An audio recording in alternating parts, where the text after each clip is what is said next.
Hello my dear students, this is Ismailian sir and today I'll teach you the chapter first of class 11th the living world lecture number 4।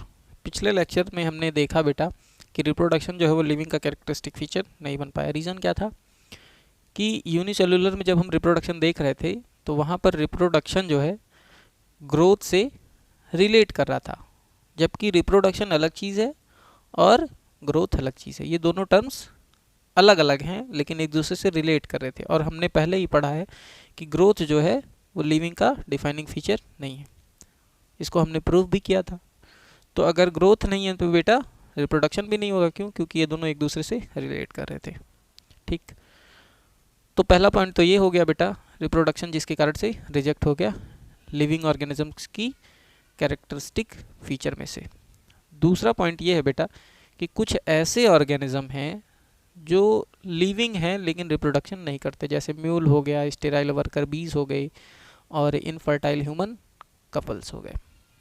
तो ये कुछ ऐसे example थे जो living है लेकिन reproduction नहीं कर सकते, जिसके कारण से रिप्रोडक्शन को बिल्कुल भी नहीं रखा गया लिविंग ऑर्गेनिजम्स की कैरेक्टरिस्टिक फीचर में। समझ में आया? तो कंक्लूजन यही निकल के आता है बेटा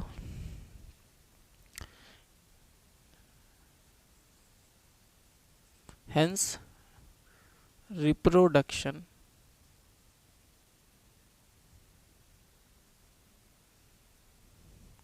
also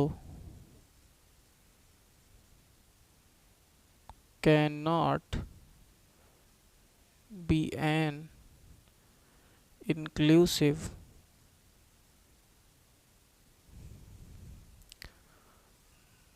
defining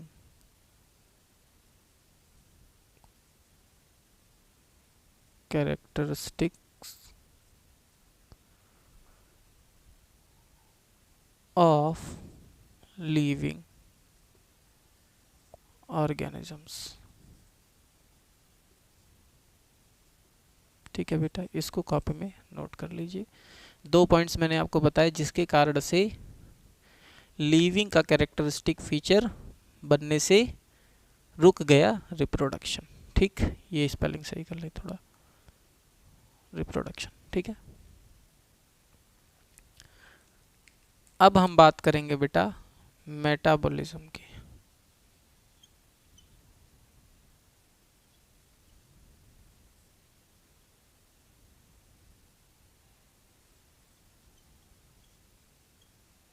मेटाबॉलिज्म मतलब बेटा the sum of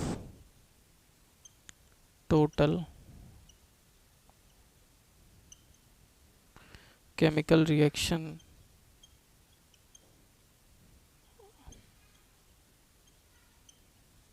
occurring in the body। देखिए बेटा, हमारी बॉडी में केमिकल रिएक्शन का बहुत बड़ा योगदान है। क्यों? क्योंकि जितने भी फंक्शन होते हैं बेटा वो बिकॉज ऑफ केमिकल रिएक्शन ही होते हैं। ठीक है, तो केमिकल रिएक्शंस जो है बहुत इंपॉर्टेंट रोल हमारी बॉडी में प्ले करते हैं। और केमिकल रिएक्शंस दो तरीके के होते हैं, एक ऑक्सीजन के प्रेजेंस में और एक O2 के एब्सेंट में। ठीक है ना, समझ में आई बात बेटा? लेकिन इन दोनों के सम को ही क्या बोलते हैं? मेटाबॉलिज्म। ठीक है, लेकिन बेटा ये रिएक्शंस कहाँ से स्टार्ट होते हैं ये समझेंगे। तो ये रिएक्शंस बेटा स्टार्ट होते हैं सेल्स से। ठीक, तो लिविंग में ये रिएक्शंस कहाँ से स्टार्ट होते हैं? सेल्स से। तो क्या रिएक्शंस नॉन लिविंग में नहीं देखने को मिलेंगे?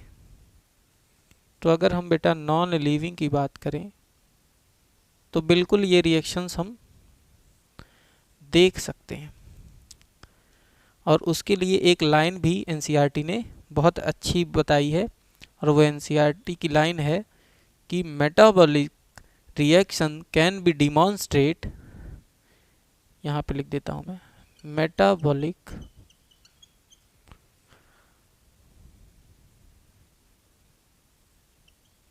reactions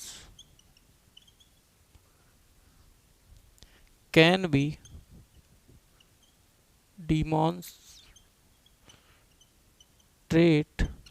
can be demonstrate outside the body, outside the body, outside the body in the cell free system, in the cell free system। अब देखिए बेटा, मेटाबॉलिक रिएक्शन बॉडी से बाहर भी हो सकता है, मतलब सेल के बाहर भी हो सकता है, ठीक। तो ये लाइन एनसीईआरटी ने स्वतः बता दी है। Metabolic reaction can be demonstrate outside, मतलब बाहर हो सकता है। देखिए सेल फ्री सिस्टम मतलब सेल से बाहर, ठीक। वो सिस्टम जो होगा जहाँ पर रिएक्शन होगा, वो रिएक्शन क्या होगा, सेल के बाहर होगा। लेकिन सेल के अगर अंदर हो रहा है तो वो लीविंग होगा। सेल के अगर अंदर हो रहा है तो वो लीविंग होगा। क्यों? क्योंकि बेटा खाली लीविंग ही ऐसा ऑर्गेनिज्म है जो सेल से बना होता है। जो नॉन लिविंग होते हैं वो तो सेल से बने नहीं होते, वो तो किससे बने होते हैं, वो पार्टिकल्स से बने होते हैं। और पार्टिकल्स से बने होने के नाते इनके पास सेल्स नहीं होंगी, सेल्स तो लिविंग होती हैं। तो बेटा हमको एक पॉइंट यहाँ पर देखने को मिल गया कि जितने लिविंग है वो किससे बने हुए हैं, सेल्स से बने हुए हैं। मतलब उनका जो ऑर्गेनाइजेशन है वो कैसा है, सेल्यूलर ऑर्गेनाइजेशन है।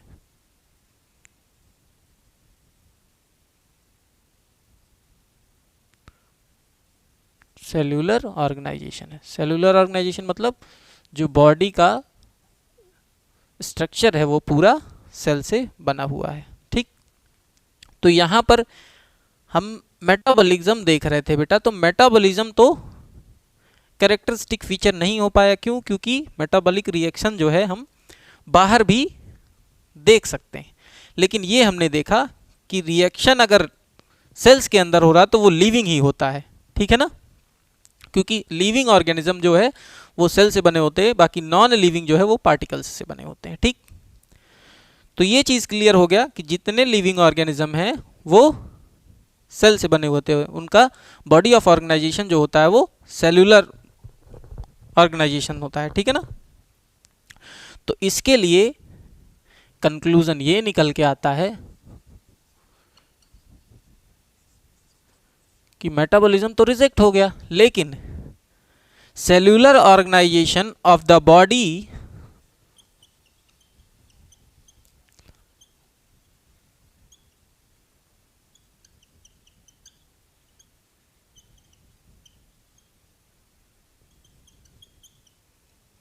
cellular organization of the body is the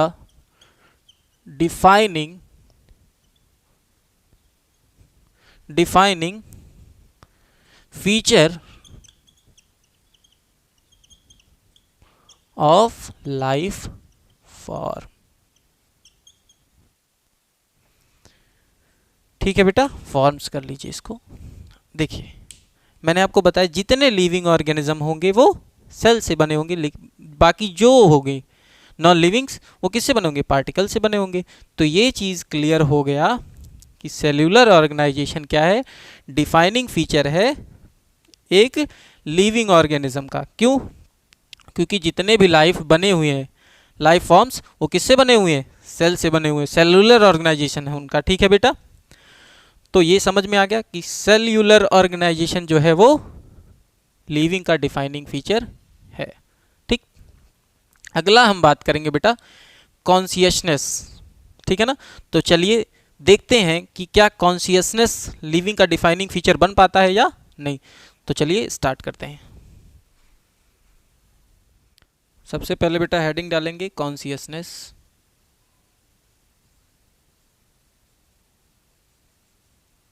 consciousness का मतलब होता है बेटा चेतना। क्या? चेतना। चीज़ों को महसूस करने की क्षमता, एबिलिटी टू सेंस,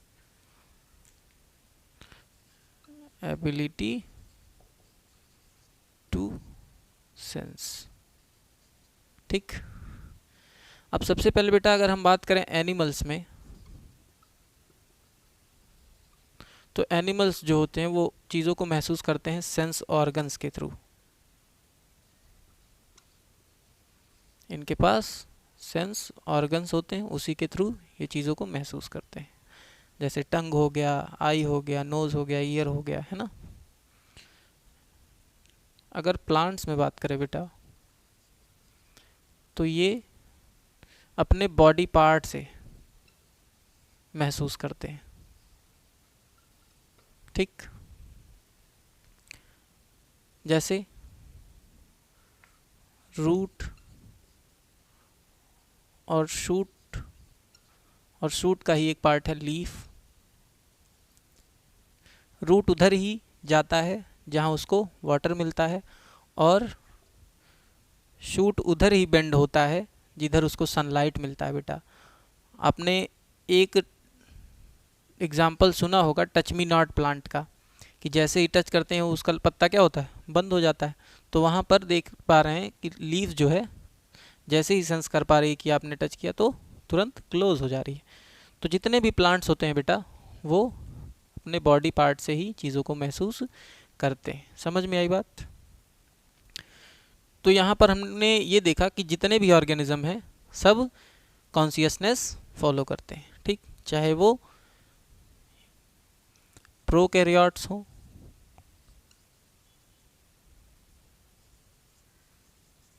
या फिर most complex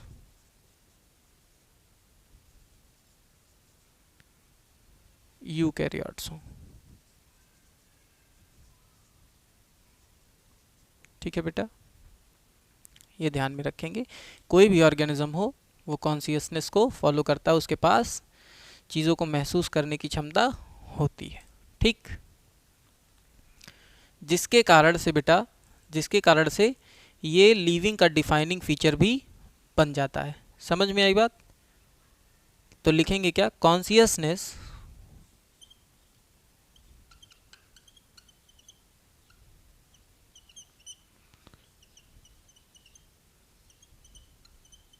consciousness therefore become the defining property of living। ठीक है बेटा, जिसके कारण से कॉन्शियसनेस डिफाइनिंग प्रॉपर्टी बन गया लिविंग का। ठीक है ना। अच्छा, एक चीज़ और बेटा, ऑर्गेनिज्म चीज़ों को महसूस कैसे करते हैं, तो इन्वायरमेंटल क्यूज से।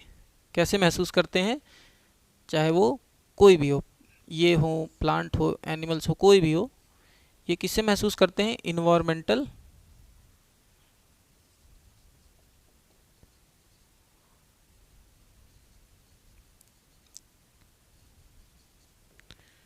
पर्यावरण के संकेत से ही चीज़ों को महसूस करते हैं। बेटा समझ में आई बात।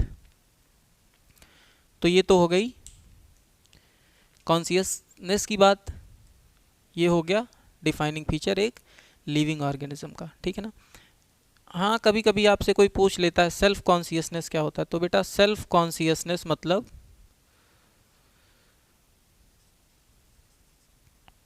स्वयं के बारे में सोचने की क्षमता, है ना, जो खाली ह्यूमंस में होती है, ओनली इन ह्यूमंस। ठीक है ना। एक और चीज़ है बेटा, आपके दिमाग में आ रहा होगा कि जो पेशेंट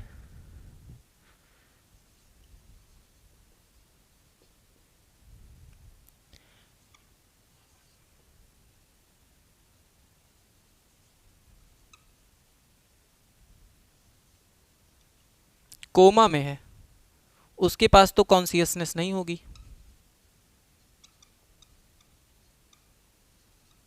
फिर वो लिविंग होगा या नॉन लिविंग होगा, ये सोच रहे होगे, है ना।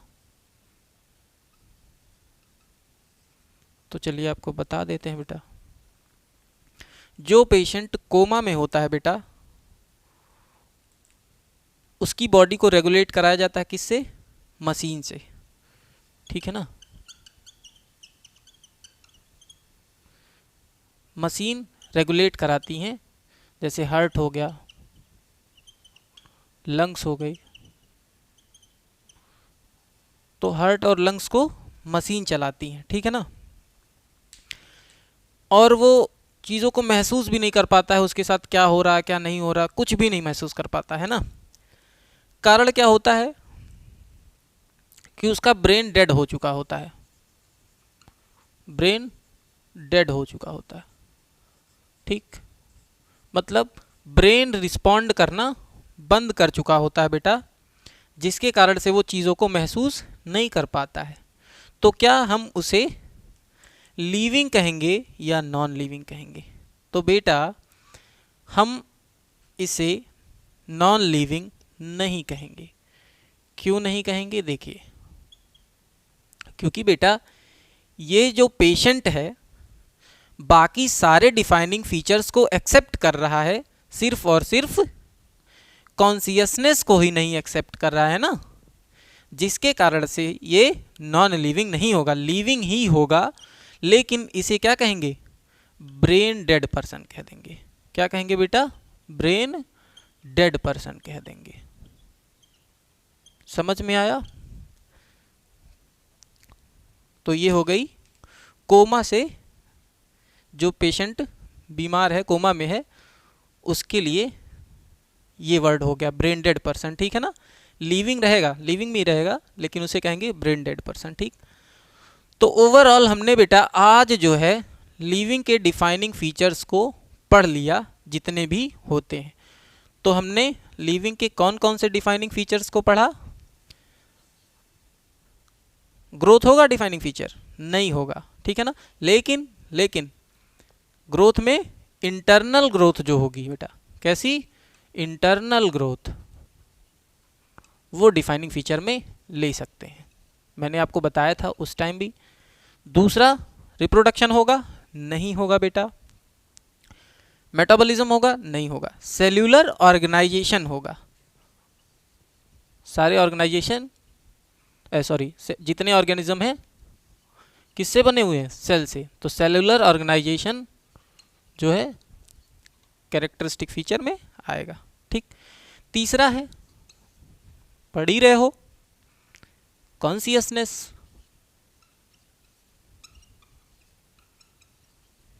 ठीक है ना। तो ये तीन फीचर थे बेटा लिविंग ऑर्गेनिज्म के। किसके? लिविंग ऑर्गेनिज्म के। समझ में आया बेटा?